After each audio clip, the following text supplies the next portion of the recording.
Okay, so everybody that's stayed in tune with the Honda ATV stuff,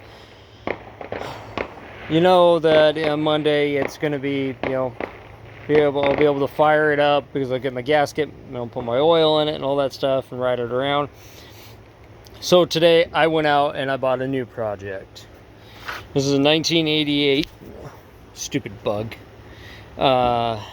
1988 Quadrunner 250.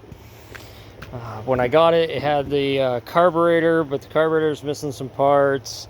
It's missing the intake, not a big deal. I ordered that. I ordered another carb. I ordered a thumb throttle that it needs. And then I still have to get the brake lever, hook up the choke back the way it was, like it was supposed to.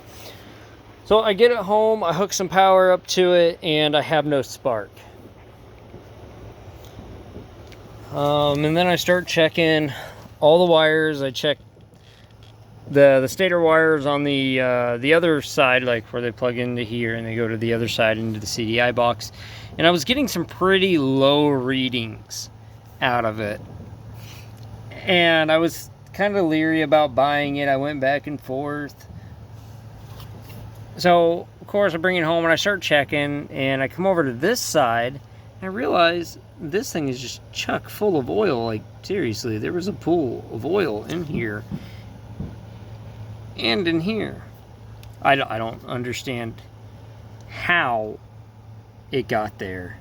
That is just beyond me. Like, it doesn't make any sense.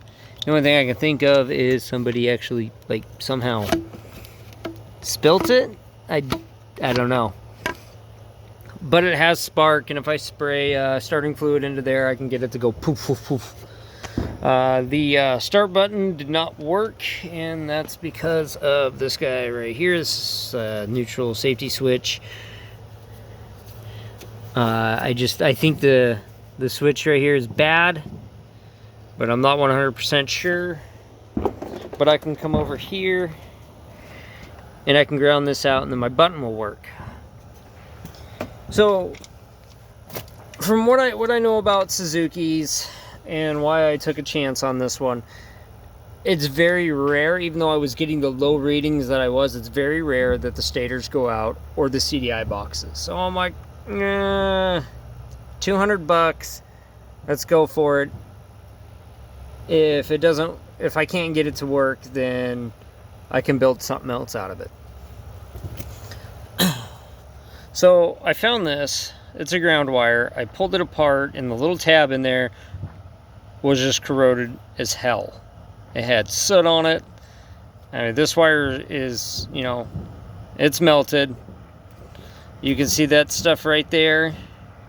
That white powder, that is from a fire extinguisher. This thing was literally on fire, and somebody put it out, and then they tried to rewire it. I mean, as you can see, they went from a black and white wire to a yellow wire into an open end butt connection. I don't recommend open end butt connections. If you're gonna do them, get the really cool ones that have the solder and the shrink tubage, and then you heat them up.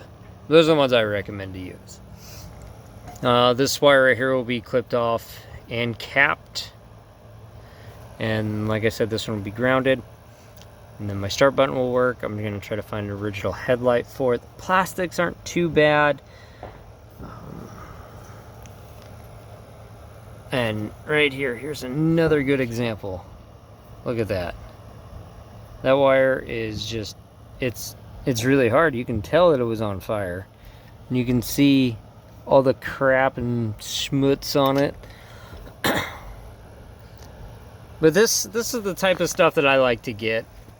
I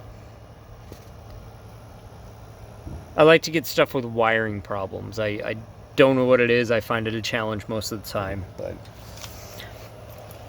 this one wasn't too horribly bad.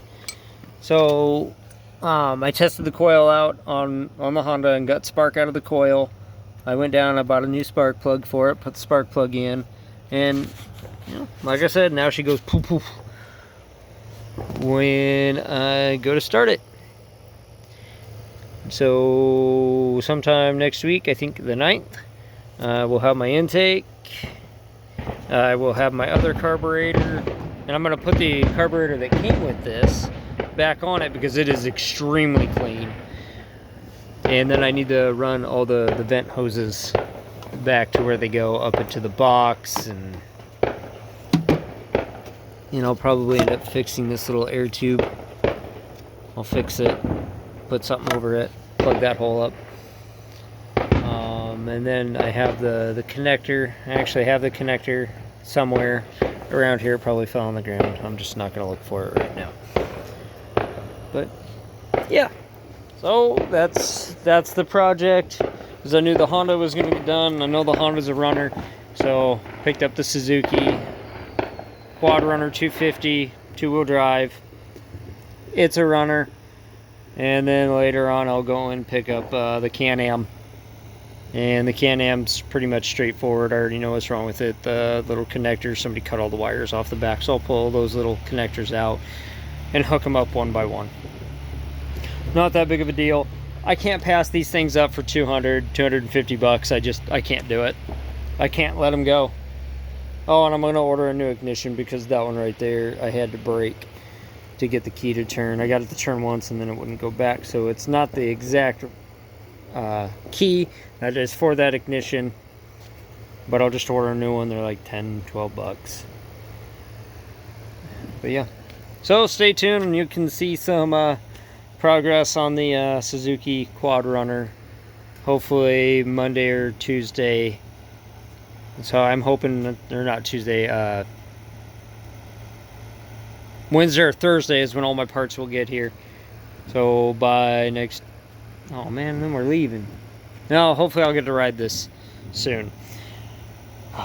Alright, well, thank you for joining me for this 7-minute video of me just talking and showing you in the dark of what's going on. And happy 4th of July, everybody. I hope you had an awesome, fun time. Be safe out there. Have a good one, guys.